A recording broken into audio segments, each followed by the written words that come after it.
Yeah, restless leg syndrome is a neurological disorder. It is, once again, very, very common. People, many doctors have no understanding of it and don't, may not have even heard of it. But actually, it is incredibly common. It affects up to probably about 1 in 20 individuals, to a variable extent.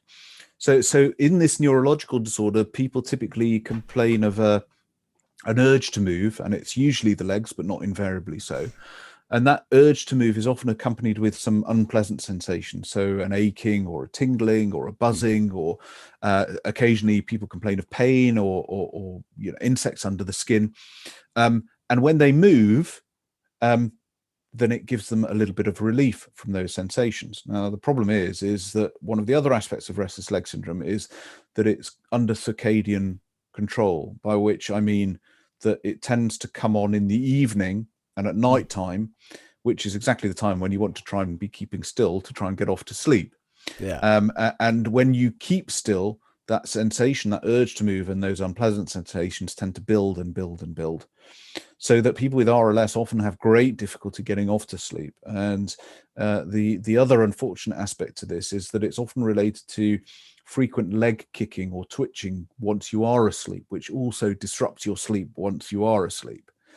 So it's a sort of double whammy. You can't get off to sleep, and then even once you've got off to sleep, you might have some difficulty staying asleep. Is there anything that can be done, like on an individual basis, like people to try and minimize it or stop it, or when it's happening? Is there anything you can do?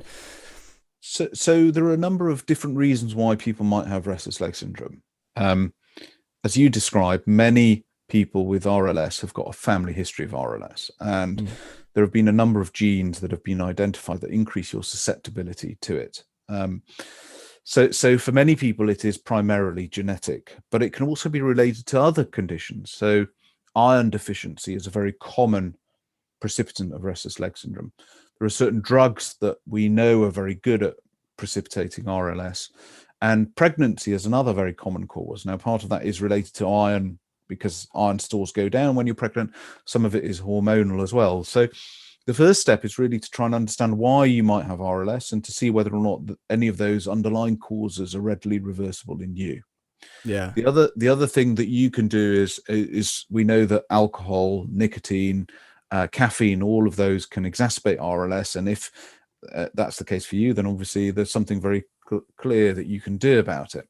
And actually, for the majority of individuals, they can get away either with trying to reverse the underlying cause, or they can do other things like, for example, gentle exercise before bed, massages, stretching, a whole range of other things that can provide some relief.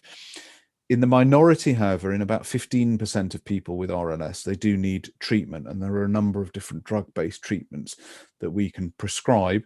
They're all prescription only, to try and help them get a better night's sleep. Thanks for watching that clip.